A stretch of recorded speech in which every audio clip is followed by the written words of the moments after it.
Hello बच्चों, तो आज के इस वीडियो में बात करने वाले हैं क्लास 10 का chapter number 11 area related to circle के बारे में। और इस चैप्टर के अंदर हम जो है सारी डिटेल के बारे में बेसिक कॉन्सेप्ट और बेसिक फॉर्मूले को हम कवर करने वाले। तो फटाफट से स्टार्ट करते हैं अपने इस वीडियो को। तो देखो बच्चों,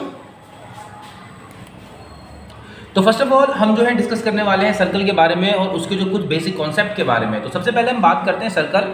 तो देखो, सर्कल के बीच में जो पॉइंट होता है, बिल्कुल बीच में, इस पॉइंट को हम बोलते हैं, तो बच्चों सर्कल के बीच में जो पॉइंट होता है इसे बोलते हैं हम सेंटर। क्या बोलते हैं? सेंटर। सेंटर यानी कि बीच का जो पॉइंट हो गया वो केंद्र। अब अगर आप कोई भी लाइन सेंटर से इस तरीके से साइड में जो सर्कल का जो आउटर लेयर है ना, इसमें अगर आप टच कर देते हो तो ये जो लाइन खींची है मैंने, इस लाइन को हम बोलते हैं इंग्लिश में रेडियस।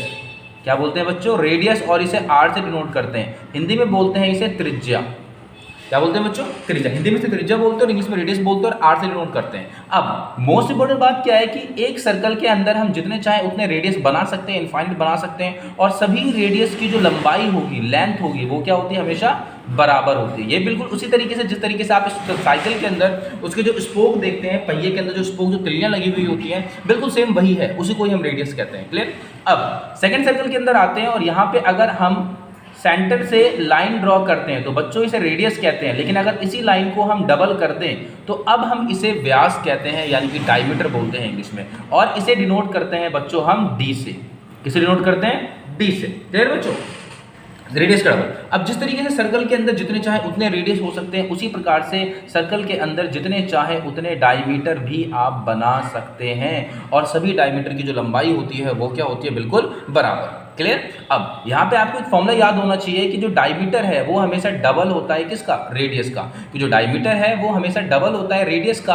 और अगर हमें रेडियस निकालना हो तो डायमीटर का क्या कर दोगे आप? आधा। ठीक है? अब नेक्स्ट सर्कल के अंदर हम बात करेंगे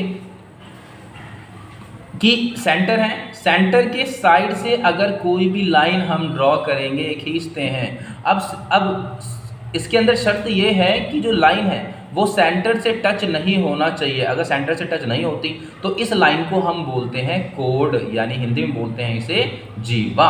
क्लियर है बच्चों? नेक्स्ट, अगर सर्कल के अंदर, देखो अभी हमने जो बात की है वो सर्कल के अंदर की बात की, सर्कल के अंदर जो जितनी भी लाइनें हैं। अब हम बात करेंगे सर्कल के बाहर। अगर सर्कल के बाहर कोई लाइन आप ड्रॉ करते हो इस तरीके से, जो आउटर बाहर के लाइन को टच करके जा रही है इस तरीके से, तो इस चीज़ को हम बोलते हैं टेंजेंट। क्या बोलते हैं बच्चों? टेंजेंट। और हिंदी में बोलते हैं इसे स्पर्श रेखा। क्लियर है? अब हम बात करने वाले फॉर्मूलों के बारे में कि सर्कल के अंदर जो है फॉर्मूले हम कौन कौन से यूज करेंगे और किस तरीके से किसी सर्कल का एरिया निकालेंगे। तो चलिए देखते हैं जरा। तो अब हम सर्कल के बेसिक कॉन्सेप्ट के बाद हम बात करने वाले हैं सर्कल के कुछ फॉर्मूलों के बारे में कि कौन कौन से फॉर्मूले होते हैं और किस किस प्रकार से हम यूज़ करते हैं। सबसे पहला जो आपको बेसिक फॉर्मूला सीखना है वो सीखना है एरिया निकालने के लिए सर्कल का, कि हम सर्कल का एरिया कैसे निकालते हैं। तो फटाफट से स्क्रीन पर देख सकते हो आप, यहाँ पे हमारा सर्कल है और हम इसका एरिया निकालेंगे। देखो, एरिया का मतलब होता है बच्चों, एरिया का मतलब होता है कि इस पूरे सर्कल ने कितनी जगह घेर रखी है, उसको हम एरिया बोलते हैं। भाई ये मैंने सर्कल ड्रॉ कर रखा है, अब इस सर्कल ने कितनी जगह घेर रखी है उसको हम एरिया बोलते हैं। अब सिंपल एक फॉर्मूला आपको याद रखना है, वो रखना है पाई आर स्क्वायर। क्या रखना है बच्चों? पाई आर स्क्वायर। ये जो फॉर्मूला है, इस फॉर्मूले के यूज से आप पूरे एरिया यानी सर्कल का एरिया निकाल सकते हैं, सर्कल का क्षेत्रफल निकाल सकते हैं एक छोटे से फॉर्मूले से, पाई आर स्क्वायर। और इसी एक फॉर्मूले से बाकी सारे फॉर्मूले जो हैं वो हम बनाना सीखने वाले, बनाएंगे आज हम। ठीक है? तो उससे पहले अगर हम बात करें पाई की वैल्यू, तो पाई की वैल्यू जो है हम 22/7 यानी 22/7 रखेंगे। या फिर क्वेश्चन के अकॉर्डिंग कई क्वेश्चनों में पाई की वैल्यू जो है 3.14 देते, तो हम 3.14 रखेंगे। ठीक है? अब ये पूरा सर्कल है तो फॉर्मूला यूज करेंगे हम पाई आर स्क्वायर। अगर हम सेकंड सर्कल की बात करें और इसे हमने दो हिस्सों में बांट दिया बच्चों, बांट दिया, और हमें सिर्फ आधे इस सर्कल का एरिया निकालना है। तो सबसे पहले इस आधे सर्कल को क्या कहते हैं वो समझ लेते हैं। इस आधे सर्कल को बोलते हैं हम सेमी सर्कल। क्या बोलते हैं? Semi circle. और हिंदी में बोलते हैं अर्धवृत्त। अब देखो, आधा ही, अब फॉर्मूले समझते जरा। जब भी आपको सर्कल से रिलेटेड फॉर्मूला लगाना है तो आपको ये जो बेसिक फॉर्मूला है इसे तो आप लिखोगे ही, पाई आर स्क्वायर। क्लियर? तो जो बेसिक फॉर्मूला है इसे तो आप लिखोगे ही पाई आर स्क्वायर, प्लस साथ में इसी के नीचे आप ध्यान से देखेंगे जरा क्या है क्वेश्चन। देखो, सर्कल, ये हम आधे सर्कल का निकाल रहे हैं ना। अगर हम इस सर्कल के आधे हिस्से की बात करें तो इस सर्कल के कितने हिस्से करें? अभी हमने दो, तो हम सीधे सीधे हम 2 से डिवाइड कर देंगे, तो फॉर्मूला बन जाता है एरिया ऑफ सेमी सर्कल का, अर्धवृत्त का जो एरिया निकालने का फॉर्मूला वो बनता है पाई आर स्क्वायर। ठीक है बच्चों, अब अगर हम थर्ड सर्कल में आते हैं और इसके हम 4 हिस्से कर देते हैं, 4 हिस्से कर दिए, और हमें इस वाले हिस्से का एरिया चाहिए, इस वाले हिस्से का। तो सबसे पहले गिन लेते हैं 1 2 3 और 4, चौथा हिस्सा ये। तो चौथे हिस्से को हम बोलते हैं क्वाड्रेंट, यानी कि हिंदी में बोलते हैं चतुर्थांश। अब बच्चों जब भी हमें सर्कल का एरिया निकालना हो तो सबसे पहले हम क्या फॉर्मूला यूज करेंगे, पाई आर स्क्वायर। अब 1 2 3 4, 1 2 3 4 सर्कल के 4 हिस्से हैं, तो हम चौथे हिस्से का एरिया निकाल कर डिवाइड किससे कर देंगे बच्चों, 4 से। क्लियर। अब ये फॉर्मूला आप लोग मुझे बनाकर दिखाओगे। मान लो इस सर्कल के मैंने कर दिए 8 हिस्से, 4 चल जा भाई, 1 2 3 4 5 6 7 8। अब बच्चों मैंने 8 हिस्से कर दिए और मुझे इस 8वें हिस्से का एरिया, अब हमें इस 8वें हिस्से का एरिया चाहिए। तो बचाओ बच्चों, सबसे पहले आप लोग कमेंट करके बताओ कि इस 8वें हिस्से का एरिया कैसे निकालें, फिर मैं लिख कर दिखाता हूँ आपको। तो देखते हैं ज़रा। सबसे पहले वेरी गुड, पहले हम इस सर्कल का एरिया निकालना, एरिया का फॉर्मूला लगाएंगे पाई आर स्क्वायर, और इसे डिवाइड किससे करेंगे बच्चों, 8 से। वेरी गुड, तो ये बन गया हमारा 8वें हिस्से के लिए एरिया। चलो ठीक है।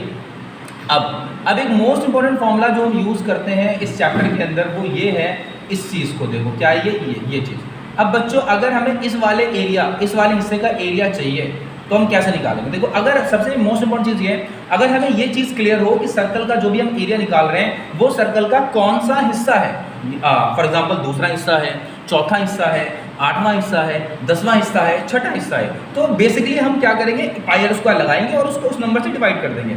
लेकिन इस फिगर के अंदर हम ध्यान से देखें तो हमें पता ही नहीं पड़ रहा कि कौन सा हिस्सा है ये, तो हम इसका एरिया कैसे निकालेंगे। तो एरिया निकालने से पहले हम इसको समझते हैं, इस हिस्से को क्या कहते हैं। इस चीज़ को हम सेक्टर बोलते हैं बच्चों। क्या बोलते हैं, सेक्टर।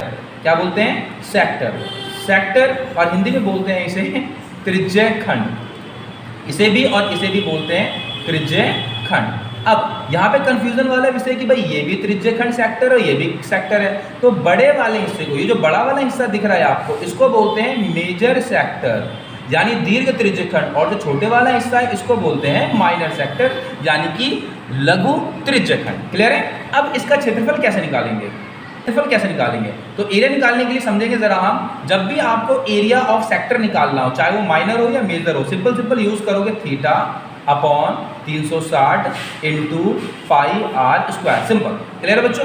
क्या फॉर्मूला यूज करेंगे, चाहे आपको माइनर निकालना हो, मेजर निकालना हो, दोनों ही केस के अंदर आप फॉर्मूला यूज करोगे theta upon 360 into pi r square. तो अब हम चलते हैं नेक्स्ट फॉर्मूले की ओर। तो अब हम फॉर्मूला देखने वाले हैं एरिया ऑफ सेगमेंट के लिए, कि सबसे पहले अब हम सीखेंगे कि सेगमेंट होता क्या है और इसका हम एरिया कैसे निकालते हैं। तो चलिए, तो अब हम सीखने वाले हैं सेगमेंट के बारे में कि सेगमेंट होता क्या है। तो देखो बच्चों, अगर हम यहाँ पे ये सर्कल का सेंटर और यहाँ से हमने लाइन ड्रॉ कर दिया, इसको बोलते हैं कोड। ठीक है। तो अब इस कोड की वजह से सर्कल के जो है वो टोटली 2 हिस्से हो गए, तो हम इसी हिस्से को हम सेगमेंट बोलते हैं। इस हिस्से को क्या बोलते हैं, सेगमेंट बोलते हैं, और हिंदी में बोलते हैं इसे वृत्तखंड। क्या बोलते हैं बच्चों, वृत्तखंड। अब देखो, जिस तरीके से सेक्टर 2 होते हैं, मेजर और माइनर, उसी प्रकार से हमारे सेगमेंट भी 2 हो गए, माइनर और मेजर, यानी दीर्घ और लघु। क्लियर। अब हम इसके फॉर्मूले की बात कर लेते हैं कि अगर हमें सेगमेंट का एरिया निकालना हो तो कैसे हम एरिया निकालेंगे। तो फटाफट से बच्चों देखते हैं, एरिया निकालने के लिए, सेगमेंट का एरिया निकालना हो यानी वृत्तखंड का एरिया निकालना हो, तो फॉर्मूला यूज करेंगे आर स्क्वायर ब्रैकेट के अंदर pi theta upon 360 minus 1/2 sine theta. अब यहाँ पे ध्यान देने वाली बात यह है कि अगर आप इस फॉर्मूले का इस्तेमाल करते हैं, r square pi theta upon 360 minus 1/2 sine theta, तो इस फॉर्मूले से सिर्फ और सिर्फ आप माइनर सेगमेंट का ही एरिया निकाल पाएंगे, मेजर का नहीं निकाल सकते। तो अब हम मेजर का कैसे निकालेंगे। मेजर सेगमेंट का एरिया निकालने के लिए आपको सबसे पहले इस पूरे सर्कल का एरिया निकालना है। ठीक है, पहले पूरे सर्कल का एरिया निकालना है पाई आर स्क्वायर लगा करके। उसके बाद आप एरिया निकालोगे इस माइनर सेगमेंट का, छोटे वाले हिस्से का, फिर दोनों को कर देंगे माइनस, यानी एरिया ऑफ सर्कल में से एरिया ऑफ माइनर सेगमेंट को माइनस करेंगे, तो हमारे पास जो एरिया आना